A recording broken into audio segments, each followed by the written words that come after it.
If you think the most dangerous thing in a falling market is bad news, you are already one step behind the market. Bad news is only the spark. What does the real damage is structure. I have watched people spend years learning how to read earnings, moats, products, management teams, and competitive advantages, then get blindsided in a week because they never bothered to learn what happens when the market stops behaving like a place of judgment and starts behaving like a place of forced motion. That is what most people do not understand. They think a sell-off is still a debate. They think the market is still asking, what is this business worth? They think if they have a good argument and a long-term mindset, they can simply stand there and be correct until price comes around to meet them. That is not how these phases work. There are stretches when the market is no longer a weighing machine in the way people like to quote me. It becomes a pressure system, a threshold system, a plumbing system, a chain reaction system. And in that kind of environment, being early can feel indistinguishable from being wrong. Leverage becomes a loaded gun, and a man who has no protocol discovers that what he called conviction was mostly just comfort borrowed from a rising tape. I want to say this as clearly as I can. The next wave of selling in a market like this does not need a fresh economic truth to appear. It only needs a few mechanical conditions to remain in place long enough for one forced seller to wake up the next, and then the next, and then the next. That is how ordinary pullbacks become humiliations. That is how a man with a good portfolio can still behave like a bad speculator. That is how intelligent people get turned into emergency liquidity for machines. When I was younger, I thought most people lost money because they lacked intelligence. Age cured me of that mistake. Most people lose money because they have no operating system for environments that do not reward intelligence immediately. They have opinions, they have narratives, they have favorite tickers, they have hope dressed up as analysis, but they do not have a protocol for what to do when the market falls into a regime where price is being pushed less by thoughtful buyers and sellers and more by rules, thresholds, hedges, liquidity gaps, and reflexive risk reduction. That is the regime I want to talk about. I am not interested in talking to you like a television man. I am not going to tell you to stay calm because staying calm without a plan is just another form of denial.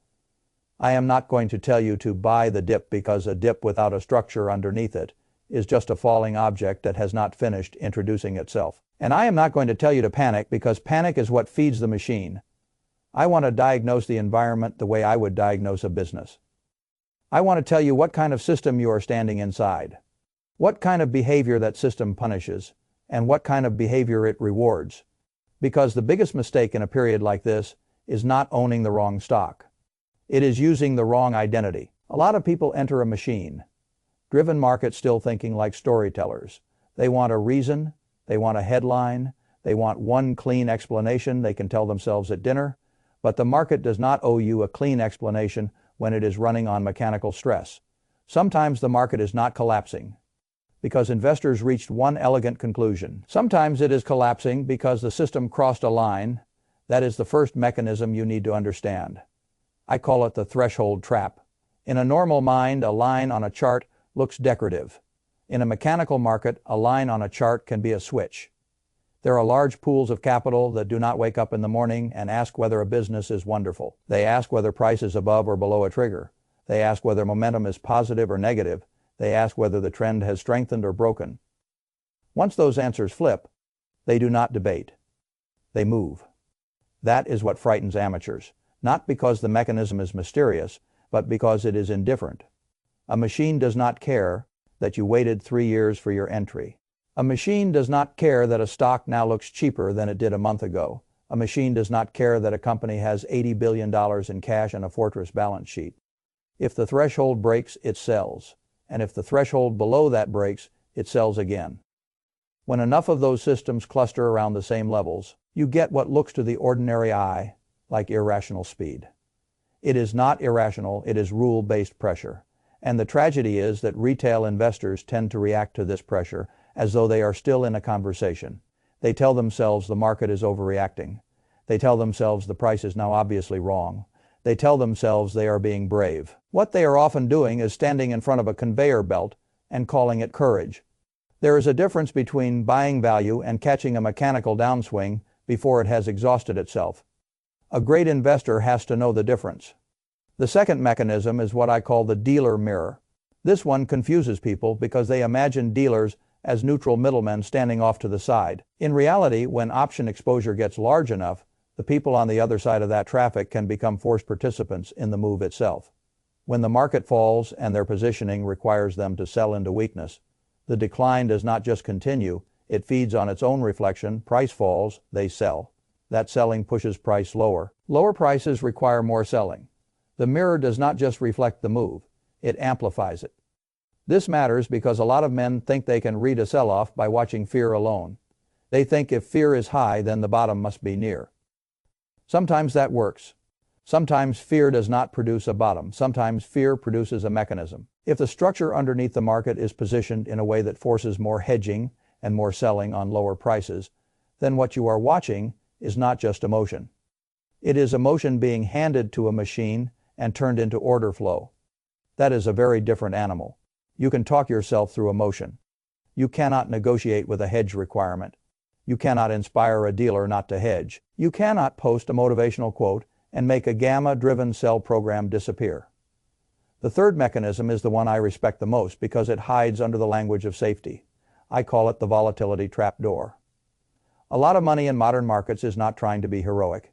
It is trying to be managed. It is trying to be compliant. It is trying to protect retirees, insurance pools, annuity holders, model portfolios, institutions with mandates, and capital that was sold on the promise of some version of control.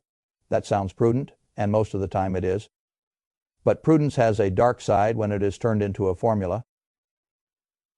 If volatility rises beyond certain ranges, large systems are designed to cut risk, not because the manager suddenly became bearish, because the product itself was built to reduce equity exposure when turbulence rises. That means volatility is no longer just a measure of fear. It becomes a trigger for more selling. And that means the market can reach a point where bad price action causes higher volatility. Higher volatility causes systematic de-risking. De-risking causes more selling, and more selling causes worse price action. That is a trapdoor. It feels solid right up until the second. It is not. The man who is unprepared always says the same thing when that trapdoor opens. This seems excessive. He is right. It is excessive. That is the whole point. Mechanical markets are excessive by design because they do not unwind gracefully when too many participants rely on the same definitions of risk. The fourth mechanism is what I call the liquidity desert. This one is simple and brutal. People talk about wanting to sell as though selling is a solitary act. It is not. Every sale requires somebody willing to buy. In calm markets, that requirement is easy to ignore because there is usually enough participation that you can hit the button and feel clever. In stressed markets, you discover that liquidity is not a permanent feature of the landscape. It is weather. When liquidity thins out, price has to travel farther to find the other side of the trade. That means the same size order that would have felt routine a month ago can suddenly punch a much bigger hole in the tape. Now take thin liquidity and combine it with threshold sellers, hedging sellers, and volatility sellers. That is how you get air pockets. That is how the market starts looking less like a staircase and more like a trapdoor in a dark room. A man who has never thought about liquidity thinks this means the market has become irrational. A man who has thought about liquidity understands the market has become fragile. Fragility is not the same thing as falsehood. Price can overshoot without the long-term thesis being dead, but if you do not understand the fragility, you will respond to it in exactly the wrong way. You will either buy too aggressively too soon because you think the decline is obviously silly, or you will panic at the point of maximum ugliness because you mistake a liquidity event for a permanent verdict. Both errors come from the same flaw. You are reading a stress system with the habits of a calm system. The fifth mechanism is the dollar screw. People love to isolate markets because isolation is emotionally comfortable. They want to discuss stocks as though stocks live in a little box by themselves. They want to discuss volatility as though volatility is separate. They want to discuss the dollar as though currencies are a side topic for economists and insomniacs. That is a childish way to look at markets. In periods like this, the dollar matters because a strengthening dollar tightens the whole environment. It changes financial conditions. It puts pressure on other assets. It interacts with volatility. It changes how global capital behaves. It changes where the pain concentrates, and it can help determine whether a sell-off stays contained or starts pulling more machinery into motion. When the dollar strengthens at the same time the tape is weak, You are no longer looking at a simple equity correction. You are looking at a wider stress regime that does not automatically mean a catastrophe, but it means you should stop speaking in the language of casual dip buying. You should stop acting as though every red week is a clearance sale. There are periods for aggression and there are periods for preservation. A mature investor knows the difference. Now, I want to tell you the most dangerous lie people tell themselves in this kind of market. They say, I am a long-term investor. Most of the time, that sentence is not a strategy. It is a sedative. A true long-term investor is not a person who repeats the phrase during a downturn. A true long-term investor is a person whose capital structure, cash needs, position sizing, and temperament were designed in advance so that a downturn does not force him to betray his own horizon. That is a completely different thing. If you need the market to cooperate in order for you to remain long-term, then you are not long-term. You are temporarily untested. The market reveals this to people in ugly ways. It shows them that what they called patience was really just a luxury afforded by rising prices. It shows them that what they called conviction was really just concentration without a downside plan. It shows them that what they called optimism was really leverage in a suit. I have no interest in flattering you about this. A lot of men need to hear the unpleasant version. If a 20% decline in a stock, an index, or a basket of favorite names would make you violate your own method, then your method was fictional. If you are waiting for the market to stabilize emotionally before you decide what kind of investor you want to be, then you are late. Identity has to be chosen before the stress arrives. Now let me tell you how I think about surviving phase 1 of a machine. Driven decline. I do not begin with forecasts. Forecasts are attractive because they make people feel informed. But the market does not pay you for feeling informed. It pays you for surviving reality better than the next fellow. My first job is not to predict the exact low. My first job is to avoid becoming fuel for the process. That means no leverage. I do not care how elegant the thesis is. I do not care how oversold something looks. I do not care how much money somebody on the internet claims to have made using borrowed conviction. Leverage takes a difficult environment and removes your right to be patient inside it. That is unforgivable. I would rather miss upside than surrender my timetable to margin. The second rule is to separate my capital into roles. There is capital meant to endure. There is capital reserved for opportunity, and there is liquidity reserved for life. Most people destroy themselves because they let one pool of money try to perform all three jobs.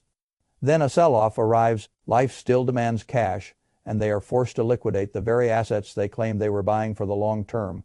That is not investing. That is improvising under stress. I never want life to force my hand in the market. If my household needs are chained directly to what the tape does this week, then I do not have an investment portfolio. I have a hostage situation. The third rule is that in a machine-driven decline, I buy in layers, not in declarations. Men love declarations. They say things like, this is the bottom, this is crazy. They are giving it away. That language is ego talking. I have no interest in heroic language. I am willing to begin. I am not willing to pretend certainty. So I scale. I buy a little when price gets more reasonable. I buy a little more if the structure improves. I buy more decisively when I see evidence that the forced sellers are losing control. This is important. Cheapness alone is not enough for me in a mechanical drawdown. I want to see the quality of the selling change. I want to see the speed of damage slow. I want to see volatility stop expanding. I want to see the dollar stop tightening the screws. I want to see price reject lower levels with actual participation. I want to see a market that can absorb bad news without immediately converting it into fresh mechanical pressure. That does not mean I demand perfect clarity. If you wait for perfect clarity, you will pay full price. But I do demand evidence that I am moving from pure forced motion territory into territory where human judgment can start mattering again. That is the difference between buying a crash and stepping underneath a demolition. Let me give you the protocol the plain way. If volatility is still expanding, I am careful. If the dollar is still strengthening aggressively, I am careful. If liquidity is thin and price is slicing through thresholds cleanly, I am careful. If dealers are still likely to sell into downside, I am careful. If volatility control type structures are still at risk of reducing exposure, I am careful in plain English. If the machine still has more room to hurt people, I am not in a hurry to prove how brave I am. Bravery is cheap in markets. Survival is expensive. Now, what would make me start leaning the other way? I want to see the machine tire. I want to see the VIX or its equivalent stop behaving like a rising fire and start failing to make new extremes. I want to see the dollar lose some of its urgency. I want to see a day or two where heavy volume shows up and price closes stronger, not weaker. I want to see evidence that a down open does not automatically become a waterfall. I want to see that the market can take stress without expanding the stress. That is when the odds begin to improve. Not because somebody rang a bell and announced the bottom, because the structure is changing. You must understand this distinction. A bottom is not just a price. A bottom is a transfer of control. It is the point where the market moves from forced sellers dominating to willing buyers gaining ground. That is the transfer I am waiting for. Until then, I do not confuse motion with value. This is where I part company with the men who were educated by bull markets. Bull markets teach people to romanticize immediacy. They start to believe that every pullback is a gift and every hesitation is cowardice. Then a genuinely hostile tape arrives and exposes them. They do not know how to wait. They do not know how to preserve ammunition. They do not know how to let a system show its hand. They only know how to press buttons and call it conviction. I have no admiration for that. The real money in markets is not made by acting every day. It is made by acting correctly when the conditions justify action and by refusing to act when the conditions punish impatience. Doing nothing is not laziness when the environment is hostile. Doing nothing can be discipline. Cash is not always cowardice. Sometimes cash is deferred aggression. Sometimes cash is the price you pay for the right to be dangerous later. A man who cannot sit with cash in a mechanical storm usually does not want returns. He wants emotional relief. That desire is what ruins him. Now let me talk about quality, because people misuse that word too. In a stressed market, quality is not simply a stock you liked last year. Quality is not just a familiar name. Quality is not a company that used to go up and therefore feels safe. Quality is balance sheet strength. Quality is cash generation. Quality is a business that can live through slower conditions without begging the capital markets for permission to survive. Quality is management that does not need perfect conditions to justify its existence. Quality is a business that can still matter after the speculators are carried out. When fear is high, I would rather own a wonderful business bought with patience than a dramatic story bought with urgency. That sounds simple. It is simple. But simplicity is often hardest when people are scared, because fear makes complexity feel intelligent. It makes frantic motion feel responsible. It makes overtrading feel like seriousness. None of that impresses me. If I have to choose between owning fewer, stronger things and chasing a dozen weak ideas because they look cheap after a fast decline, I know where I stand. I want what can survive the weather. Now I want to say something to the man who is already down and looking for a way to feel in control. Again, be careful not to turn this kind of environment into a personal redemption project. The market does not know you are embarrassed. It does not care that you were too late to raise cash. It does not care that you bought higher and now feel foolish. That emotional state is dangerous because it makes men reach for speed. They tell themselves they need to make it back. They look for the sharp rebound. They start flirting with shorts. They do not understand leveraged products they cannot control, and oversized bets they rationalize as necessary. That is not strategy. That is wounded vanity. And wounded vanity is a very expensive portfolio manager. There is no shame in slowing down. There is no shame in admitting the market is in a phase you do not fully respect yet. There is no shame in requiring proof before you redeploy serious capital. The shame is in pretending you are calm when you are really cornered. The shame is in calling recklessness courage. The shame is in letting a temporary market regime talk you into permanent financial damage. The reason I speak this way is simple. In every serious drawdown, the largest losses are not produced by information gaps. They are produced by behavioral fractures. People know leverage is dangerous. They use it anyway. People know they need liquidity. They spend it anyway. People know they should not buy because they are bored, ashamed, or panicked. They do it anyway. So I am less interested in teaching you a trick than in telling you the truth about the kind of person this tape rewards. It rewards the man who can delay emotional relief.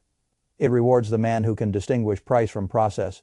It rewards the man who respects thresholds without worshiping them. It rewards the man who keeps a list of what he would love to own, but waits for structure to stop deteriorating before acting aggressively. It rewards the man who knows that buying power saved in phase 1 is buying power multiplied in phase 2. And it destroys the man who needs the market to stop hurting before he can think clearly. That is why I want to give you a blueprint, not a slogan. I want you to imagine your portfolio as a ship entering cold water. Not because I enjoy dramatic metaphors, but because cold water punishes confusion fast. Your first compartment is survival capital.